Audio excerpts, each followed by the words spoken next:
Rosacea relief. If you suffer with rosacea, then you dream and desire calm, confident, flawless skin.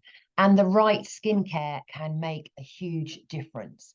I'm Jane Mott, a beauty coach and makeup artist, and I specialize in helping women over 50 to create a good skincare regime that they can use every day to look and feel more confident. And that includes those with rosacea. It's quite common as we head into menopause for hormones to trigger things and for rosacea to occur and be more apparent. And you need to understand that it's a vascular auto-inflammatory condition. And my clients tell me that they're very self-conscious about it because it's flushing and redness, and it just makes them self-conscious and embarrassed. And, you know, people do look at their skin and wonder if they've got a breakout of acne rosacea as well. You know, they feel embarrassed. They feel people are looking at it. I think we, you know, even when we were younger, you know, if we've got a spot on our chin or a spot on our nose, we're self-conscious about it. And that's just human nature. But my clients tell me that when they've actually started with working with me and we've actually got a good foundation skincare regime in place for them, that their skin is calming down and then they can feel more confident in it. And because they feel more confident with their skin, they're less stressed. So that's one of the triggers that can cause a flare up. And I also share with them emergency products they can have in their skincare arsenal, tools that they can turn to in an emergency when a flare up occurs. So what causes flare ups? What can cause your triggers? And it can be different from person to person. The weather, extreme changes in weather can cause the skin to flare up.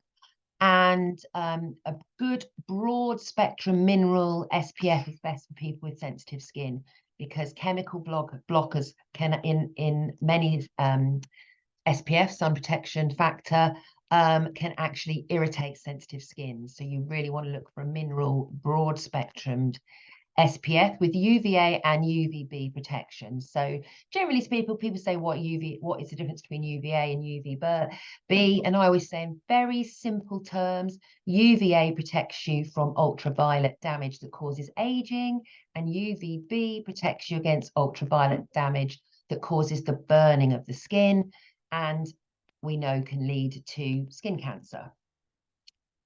So just to share a couple of little tips with you. So I was talking about triggers. So we've said about the weather and wearing SPF. Alcohol consumption can cause a trigger. We all know that if, you know, you can have a glass of wine, you can get rosy cheeks. And spicy food can have the same effect. Even a hot shower can be an extreme temperature and affect your skin. High impact exercise. I've got a client and friend who runs, and she's done half marathons and marathons. And she was actually advised by another skincare specialist to stop doing it because it was aggravating her skin and she'd have to give up the hobby. And I immediately said, no, that is not the case. We need to give you a product to put on your skin to protect it from the extreme variance of the weather, whether you're running in winter, whether you're running in summer, and just because it's a vascular condition, so it's going to be affected. And there's 4 types of rosacea, the most common one being the subtype 1, which is like an erythema, which basically means the blood's coming to the surface, which is why you get the flushing and the redness.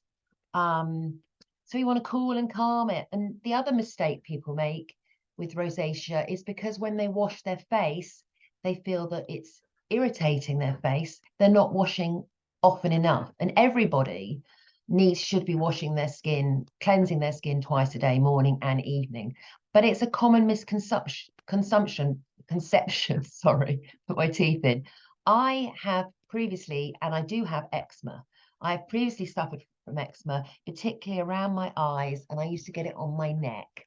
And people moisturizing used to sting like crazy, but eczema is a type of dry skin, so you'd think that moisturizing it and rehydrating it would help. So I had to find the right product, and quite often that is fragrance free, which is also really important for Rosacea being sensitive, you want to go for fragrance-free products. So that's products that don't have fragrance added for the sake of making them smell nice. And a lot of products are fragrance with essential oils. Great, essential oils are natural. We love them. They smell beautiful. However, they are the most concentrated variable of that plant or ingredient. So being its most concentrated, you're more likely to be sensitive or allergic to it. So I would, if you've got rosacea, I would go for fragrance-free, and I would avoid the brands with highly perfumed essential oils. They're very often marketed as natural, which they are, but most people who have hay fever or eczema, or children that have hay fever or eczema, they are allergic to natural pollens and natural ingredients that are commonly found in the garden and around us in nature. So yes, essential oils are natural, but they're also very intense, very, very powerful, and can cause bee irritants. So go for fragrance-free as opposed to unscented. Unscented products often have ingredients added to them to mask the fragrance of the ingredients. So you're getting an extra ingredient or an extra chemical to mask the fragrance. Fragrance-free will still smell, or can still have a fragrance, but it's of the ingredients in the product, not added as a perfume. So that's something. Always go for fragrance free. And that has hugely helped with me. And I have been with Mary Kay and selling Mary Kay cosmetics for the last 12 years. I've been in the beauty industry for 30 years, and I've sold a lot of different brands in salons over that time. Mary Kay is the one I've stuck with the longest. And what attracted it to me was it is fragrance free. And I have to say, I'm so grateful that I very rarely get eczema flare-ups at all now. So it's really working for me. And they still have age-fighting ingredients in them. So as I'm now in my 50s, that's important to me, because although I'm in my 50s, I still want to look fabulous at 50s. I don't want to age ungracefully. Prior to using Mary Kay, I was using Liz Earle because a friend had seen it on QVC, and she saw that Liz Earle had designed it for people with eczema, because she couldn't find the products on the market. And like me, she was finding some of the products were stinging. So she created her own brand. While I was using Liz Earle, the company's now been sold on and is no longer actually owned by Liz Earle herself and her company. I believe she set it up with a partner, and they can still use the Liz Earle name. The partner now has nothing to do with it. And they have since then started to develop the range and add age-fighting ingredients. But when I used it for 6 years, more than 12 years ago, so it was sort of from 18 to when I started using Mary Kay, they didn't. And I also found when I switched to Mary Kay that it was a much lighter, fresher product. I did find the Liz Earle products a bit gloopy and cloggy.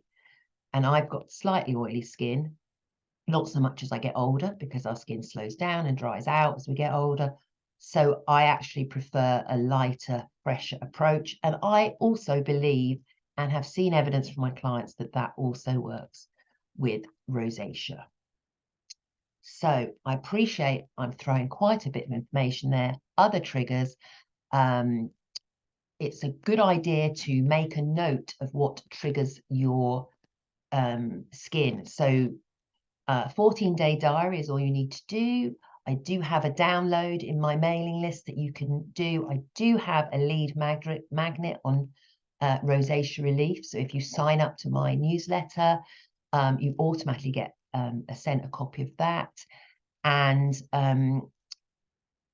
so you get the information, and you can then find out how you can work with me. I work on a one-to-one basis and identify the products that will work best for you. So it's completely personalized service.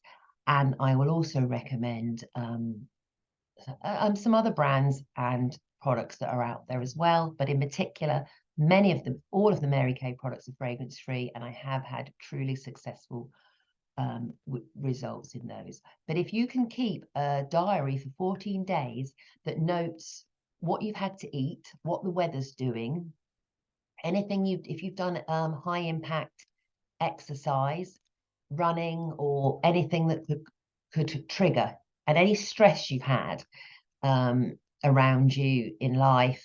We all have our different stresses and things to cope with. So just make a note of them. And then if you see a pattern forming, that is a huge clue. But yeah, basic skincare, we all need to cleanse and moisturize daily. We all need to wear an SPF daily. That is recommended by the British Skin Foundation, to wear an SPF 30, even in winter. If you're sat in a conservatory or a coffee shop and the sun's coming through the window, even in winter, you can get sun damage. So it's really, really important to have your SPF. And if you've got any questions that you'd like to ask me, please drop me a message. I'm always happy to help. My website is janemott.co.uk, and I'll leave some links in the description below. Thank you for watching, and I'll see you next time.